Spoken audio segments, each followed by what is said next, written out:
Thank you for just a lifetime of happiness and all the Very lessons good you at taught it. me. You're very good at it, my friend.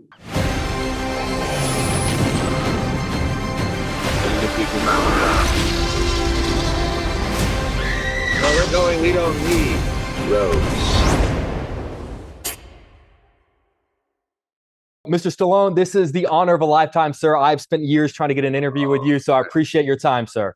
My pleasure. I'm going to jump into this. I have to admit, casting you as a gangster is sort of brilliant. So, acknowledging just how perfect you are when playing a member of the mafia, I need you to take me back to when you auditioned for The Godfather and didn't get it. What do you remember about that experience? Do you know what scene you would have been in? And perhaps most importantly, how the hell did you not get that part?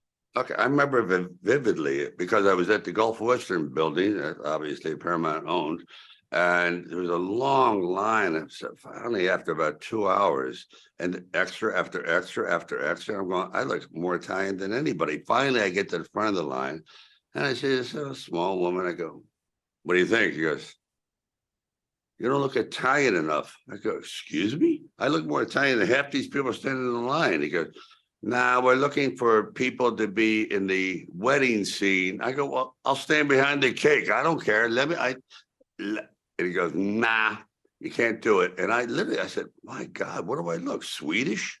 This is impossible. I'm always been like, everyone I've ever met say, hey, come here, grease ball. How you doing, greasy? Like Italian. So finally, 35 years later, I hired that person. And I never let them forget it No ever. kidding. For 2 years, yeah. I love that Revenge story. served up cold, right? I love that story. I would imagine as an actor, it has to be so refreshing to get to play a character over multiple episodes and seasons to get the chance to sort of flesh them out. With a movie, you just got a finite 2 hours. Yes, Who is you a do. character you played in a film that you didn't get much time with, but you would have loved to have the kind of time with them like you did here in Tulsa King? Oh God! Like for example, in Copland, it would have Oh, been, you know what I mean? Because that guy could have gone on. That could have been a series. yeah. Happy That kind of 25 years on that masterpiece, by the way.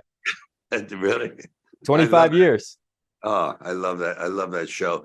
And you got not so much cliffhanger because that was a brutal shoot. I said, I don't know if I really want to see that again. But primarily, I think that's it. And I still, to this day, I'm still not tired of Rocky, even though he doesn't fight anymore. There's just something about him philosophizing and just taking the world in and the way he interprets it. It was interesting. Well, I've never gotten to ask you a Rocky question. So I have to tell you, I was raised on movies. So some of the most important life lessons I've learned over 35 years come from film. And one of the most important lessons I ever learned was from you. In the original Rocky, I learned it's okay to lose, that sometimes you lose, you get knocked down, Yes. you got to pick yourself back up, keep fighting. I was wondering if you could talk to me about the ending of Rocky, the lesson of what it means to Yeah. lose and what that cinematic moment, sort of how it shaped how you affect wins and losses, not just in film, but in life. Well, that is so true because 80% of the people that saw the film actually thought I won. And a lot of people didn't. They were so caught up in it.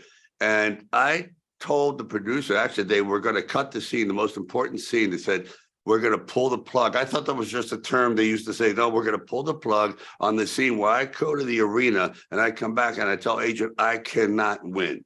Impossible. He's great. I'm not. But if I can just survive, if I can stand up, then I know I'm worth something. I'm not another bum from the neighborhood. They said, we can't do that. I said, you have to do this. They said, we'll give you one take. And God, thank God I didn't forget my lines. There was no jarring of the camera. One take, cut, they pulled the plug, and the rest is history. But the whole life lesson is that it's so important to know that you're not always going to come out first, but you just want to be able to say, I did the best I can, and I was afforded the opportunity. That's the most frustrating thing, Jay, I think, is that people never get a chance to even lose. Like I remember I was talking to Jerry Corey, the Great White Hope from years ago, and he was there last night.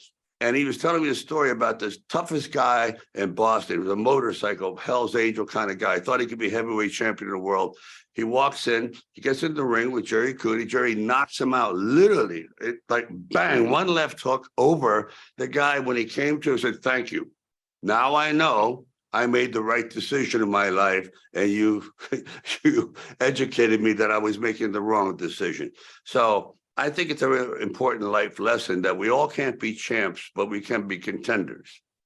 Well, Mr. Stallone, I appreciate you giving me the opportunity, letting me be a contender today. I've worked my entire career to be able to just be able to talk to you for a couple of minutes, and it's an honor of a Man. lifetime, sir. Thank you for just a lifetime of happiness and all the Very lessons good you at taught it. me. You're very good at it, my friend. I appreciate you, sir. It's a real honor. Thanks very much.